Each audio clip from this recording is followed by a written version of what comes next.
being a very private person, our family also being very private, we now thought of writing a book or getting a book about him. But when Reeta ji contacted us, we spent some time together, and then I said it's about time to have a book on him.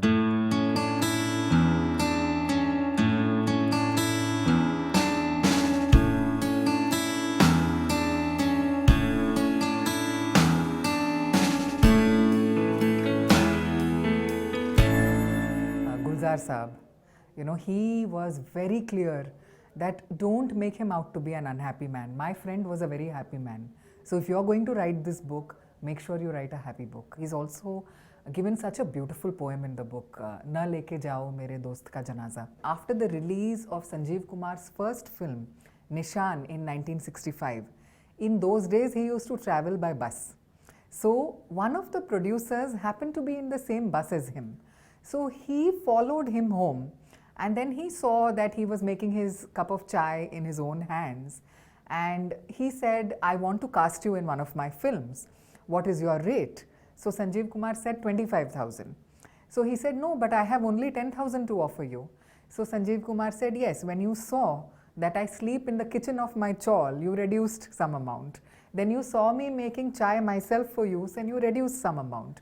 So 25,000 became 10,000, but my fee is still 25,000. And then the producer had no choice but to sign him at 25,000.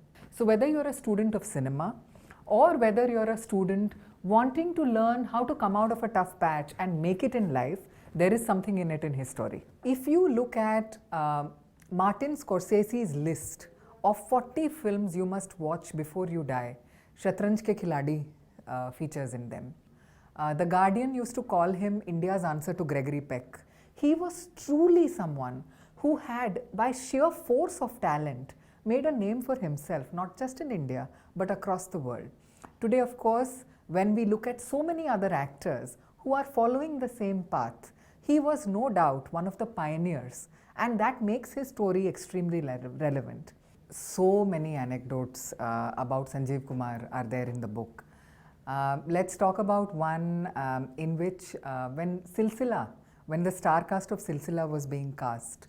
So at that time, several people wanted Sanjeev Kumar to play the role of the doctor in the film. And he had said no, because that was a stage in his life where, he wanted to do more roles in which he was the lead.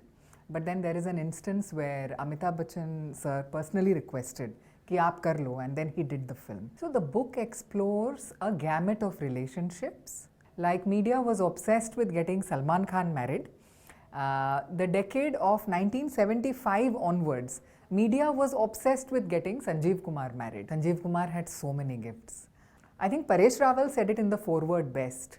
He said Sanjeev Kumar knew exactly how much to act. Narendra Modi ji had inaugurated the Sanjeev Kumar Auditorium in Surat. So during the process of finishing the manuscript, I wrote to the Prime Minister's office and I said that you had inaugurated this auditorium. Would you like to share a foreword or something with us? So the Prime Minister's office, I think he responded more as a fan than the Prime Minister, and he said that he was a very powerful actor. Mr. Modi remembered all his movies which he had done and he won an award for. So like he said, in this movie he had played this role and this is how he acted, and इसमें ये भी था, and so like you can say a fan, like he knew all his movies which he acted in. When we announced the book itself, HarperCollins had mentioned to us that many people have got in touch with them for the biopic rights for the film, and we are looking forward to that happening soon. Ayushmann Khurrana might be able to play him best. I don't know why. Second could be Rajkumar Rao. I think any one of them, I guess.